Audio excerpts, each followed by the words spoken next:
Hello, I'm Chris Sarley, investment research analyst at Fund Caliber, and today I'm delighted to be joined by Richard Parfect, fund manager on the Elite Radar VT Momentum Diversified Income Fund. Richard, once again, thank you for joining us today. You're welcome. Thank you. So let's start with a sort of very logical point, which is the income level. Maybe just talk us through the sort of levels you're generating at the moment, and is it perhaps, dare I say, a bit easier than it's been in the past to reach those sort of figures? Yeah, sure. So the income yield on the income fund is around 5.5%, and since we've been running it when it was started 2002, these are certainly the easier times to be generating that yield, given obviously what's happened to interest rates in recent years, and to illustrate that, it would be the fact that we now own a few gilts. Yeah, not loads, but just under 5% of the funds in gilts, and that hasn't been the case, or hadn't been the case, for a number of years. So yes, it is easier, not easy certainly, but it is easier than it had been to generate that.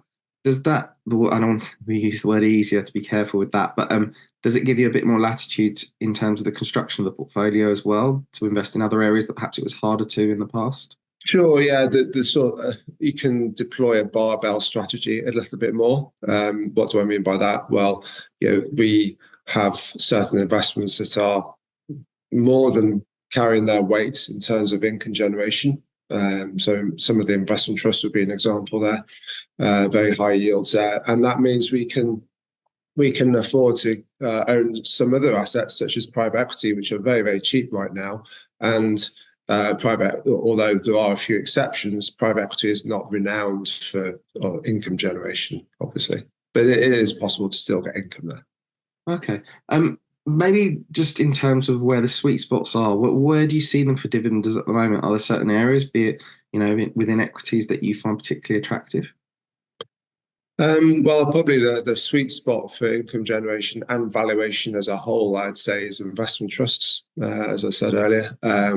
So that's the areas that we're involved in is infrastructure, listed infrastructure trusts, some of the REITs as well, specialist financial investment trusts. So we're seeing yields there, so high single digits, even double digits in a few isolated cases. Without taking too much risk to that, because that is an outcome of decent income generation within the vehicles themselves, where sort of against the yield against NAV, net asset value, would be, let's say, sort of 5 to 6%, maybe more in some cases. But then when you factor in the discount, the share price discount to that NAV, which in many cases is 30%, 40%, maybe, that pushes the yield against the share price significantly higher. So that's very attractive. There are also within equities, some areas that are attractive. UK equities, the UK equity market, very out of favour for a number of years now, and we've got some sort of dividend champions in there, household names that you'd be familiar with, Tesco and the likes, Unilever. I was going to say some of those sort of quality SMIDs a bit further down in the UK and Europe are areas you're looking at as well, isn't that right? Yeah. So we've got we've long held a sort of a bias towards sort of mid caps, but we have broadened that in the last sort of 12, 18 months to incorporate a bit more of the sort of the FTSE 100 names. Indeed, some mid caps used to be FTSE companies, and some companies such as Marks and Spencers have rejoined the dividend register. So but yeah, it's we're not, and we certainly don't need to sort of be too adventurous there in UK equity, because it's so out of favour. And generally speaking, clearly there will always be a few exceptions, but generally speaking, UK PLC is trading quite well, really.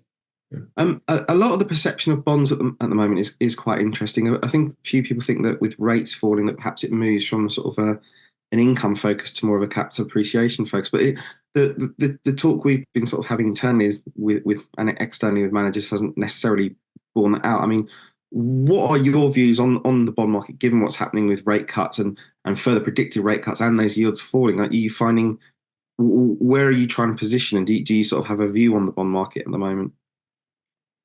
I don't have a strong view. Clearly, rates are falling or set to fall. Obviously, UK is sort of leading the way there, just as we sort of led the way into the rate rises.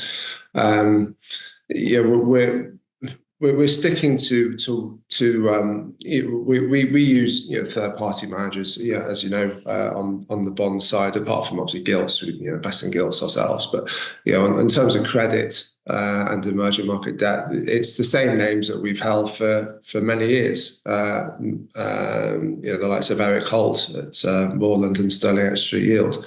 Where that active management skill set that they bring, that they're quite often picking out names where there's sort of unusual or maybe special situations to them, and it's not clearly there's an element of playing the bond yield and duration, etc. But there's a bit more going under the bonnet, going on underneath the bonnet there with their stock selection. Our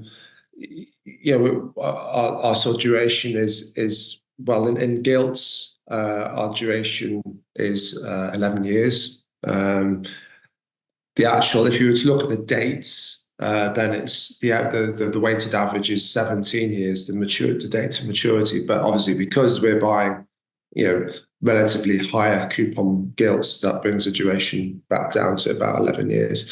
The duration on our credit side is we've got a short duration, more than a short duration, that's about 2 to 3 years, and the Sterling Extra Yield is a bit longer, sort of 6 to 7 years. So we don't try and be too clever there. We just our skill set is really sort of trying to pick decent managers, and we hold the managers such as Eric Holt in high regard. On that note, Richard, thank you very much once again for joining us today. No worries. Thanks, Chris. No problem. And if you'd like to learn more about the VT Momentum Diversified Income Fund, please visit fundcalibre.com.